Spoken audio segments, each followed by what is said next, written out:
সভাপতি এবং সামনে উপবিষ্ট সকলদের জানাই সালাম, আসসালামু আলাইকুম। আপনারা সবাই অবগত আছেন যে আজকে কি বিষয়ে আমাদের এখানে এই সমাবেশটা। মাদক এমন একটা দ্রব্য, মাদক সেবন করলে সাময়িক তৃপ্তি বা আনন্দ পাওয়া যায়, কিন্তু এতে একটা পরিবারের অশান্তি, তারপরে সমাজের অনিয়া এবং উন্নতিতে বাধাগ্রস্ত হয়।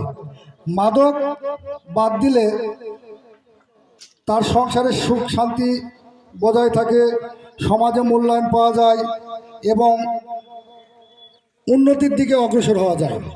তাই আমরা মাদককে না বলি।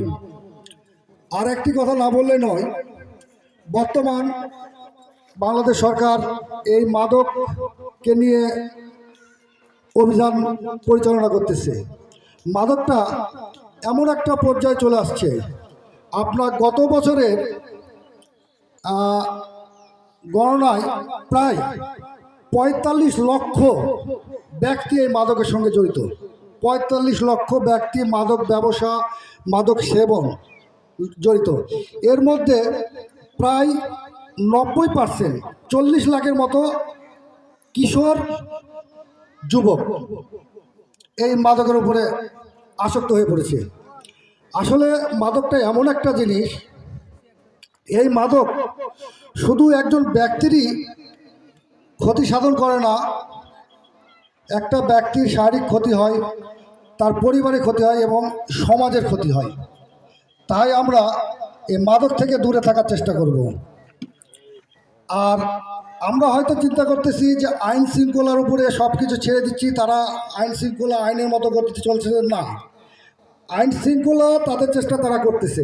গত বছরে প্রায় ৯৫,০০০ এই মাদকের বিষয়ে, মাদক ব্যবসায়ী, মাদক সেবন, মাদক অন্যায়ের বিরুদ্ধে ৮৫,০০০ মামলা হয়েছে। তার মধ্যে আপনার ৭৫% মামলাটাই হয়েছে এই মাদক সেবনকারীরা বিভিন্ন অপকর্ম, বিভিন্ন অন্যায়, রাহাজানি, ছিনতাই, ডাকাতি, ধর্ষণ, বিভিন্ন অপরাধে জড়িতর কারণে। তাই শুধু সরকারের উপরে আমাদের নির্ভর করলে হবে না, আমাদের নিজেকে এগোতে হবে। প্রতি সমাজ, প্রতি এলাকায়, প্রতি মহল্লায় এর দুর্গ গড়ে তুলতে হবে, তাহলে সম্ভব। আর সরকার পারত যদি এই মাদকটা আমাদের দেশে কোথাও উৎপন্ন হতো বা দেশে তৈরি হতো, কিন্তু না, এটা বিদেশি একটা প্রোডাক্ট, বিদেশ থেকে আসে। এজন্য আমি সরকারকে, সাংবাদিক ভাইদের মাধ্যমে অনুরোধ করতে চাই যে তারা যেন সীমান্ত এলাকাতে আরও পাহারা জোরদার করে। আর আমাদের চেষ্টা আমরাই করব। আসলে ভালো কাজে অনেক বাধা আছে, ভালো কাজে লোক পাওয়া যায় না, আবার নিজেকে সময় ব্যয় করতে হয়, অর্থ ব্যয় করতে হয়। শুধু আমি দুই একটি পূর্বে কথা বলবো। আমাদের, আপনারা তো সবাই জানেন এলাকারই, আমরা ২০১৪-১৫ সালে স্টেশনে এসে বসতাম, কিন্তু এই যে আজকে আপনারা যে সারিবদ্ধভাবে বসে আছেন, এখানকার যে পরিবেশ ছিল, জঙ্গল, গোবর, বিভিন্ন এদিকে জঙ্গল ছিল, মাদক এগুলানে দিনে দুপুরে মাদক খাদ্য বা বিক্রি হতো।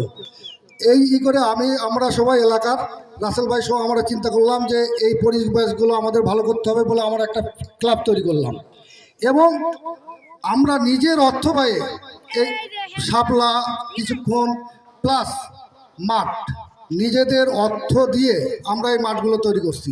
কিন্তু আসলে ভালো কাজে বাধা আসবে। আজকে আমি এখানে আমার শ্রদ্ধেয় চাচা, রয়্যাল চাচাকে ধন্যবাদ দিতে চাই, কারণ আজকে এই পরিবেশটা মাদক থেকে মুক্ত করার জন্য আমরা এই মাঠটি করছি। তো এখানে 50%ই জায়গা ওনার, কিন্তু উনি স্বেচ্ছায় মেনে নিয়েছে যে এলাকার ভালোর জন্য। কিন্তু কিছু কিছু বিষয়ে আসছিল যে এখানে অনেক আমাদের বাধা আসছিল। কিছু অংশ আমাদের রাসেল ভাই নিজের টাকা দিয়ে কিনে নিয়েছে এলাকার উন্নয়নের জন্য, এমনকি মাঠটার জন্য আমরা মামলাও খেয়েছি। তবুও আমরা কিন্তু পিছনে হাঁটিনি, যে ভালো কাজ করলে 10-এর ভালো চাইলে আল্লাহ ভালো চাবে। আজ আমরা 10-এর চিন্তা করে আমরা এই যে আগাচ্ছি।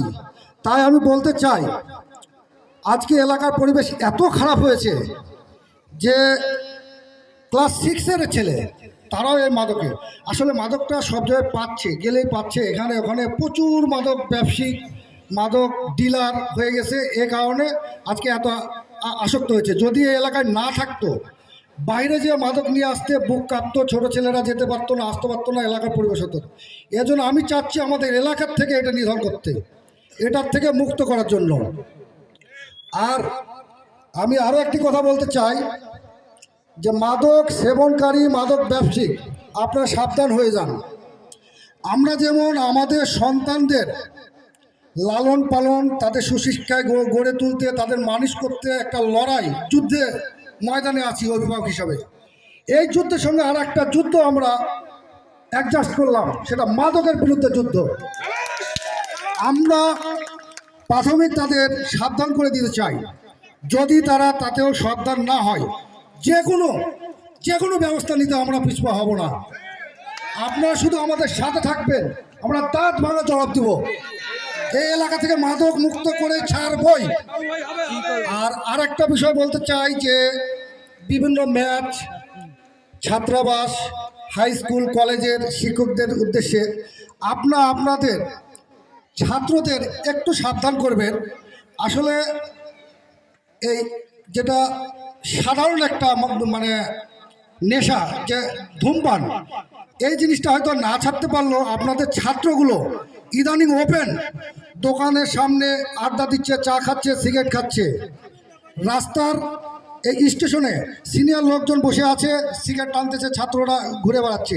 আসলে এটা আমাদের বন্ধ করতে হবে। তারা সিগারেট খাক, গোপনে খাক, কারণ ওখানে 5 জন ছেলে সিগারেট খাচ্ছে, আমি আমার ছেলেকে নিয়ে যাচ্ছি, তারা দেখতেছে, তারা কি শিখবে?